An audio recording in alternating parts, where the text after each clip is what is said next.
Alors aujourd'hui à Auckland en Nouvelle-Zélande, en direct de chez Happy Camper, je vais vous présenter le i4 qui est un véhicule normalement pour 4 personnes, mais je pense un peu serré pour 4 personnes. Donc je le conseillerais plutôt pour 2 ou 3 voyageurs maximum. Je vous fais voir l'intérieur. On commence par la cabine de pilotage comme j'aime l'appeler, avec 2 sièges à l'avant. Celui-ci sera une boîte automatique.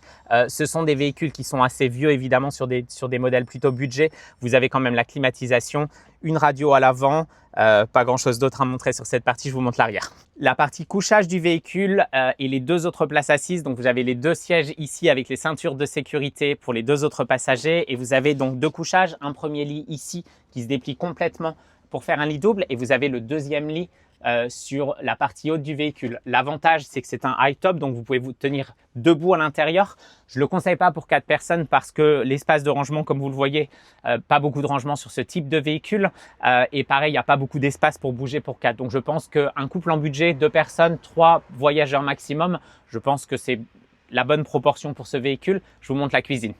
L'espace cuisine du véhicule à l'arrière avec les 2 plaques à gaz qui se trouvent juste ici ainsi que l'évier. Vous avez un petit placard de chaque côté pour mettre l'épicerie et vos courses.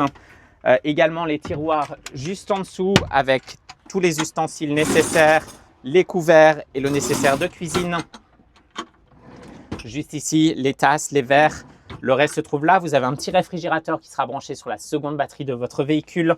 Un peu plus de rangement sous l'évier avec les casseroles et le grille-pain, la bouilloire, tout le nécessaire pour le petit déjeuner, ainsi que le toilette pour la certification self-contained.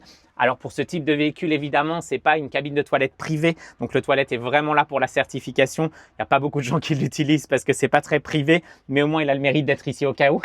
Et je pense qu'on a fait le tour de celui-ci, donc le i4 de chez Happy Camper, parfait pour 2 ou 3 voyageurs sur un modèle assez économique et très budget. Donc les véhicules sont assez anciens, il ne faut pas l'oublier.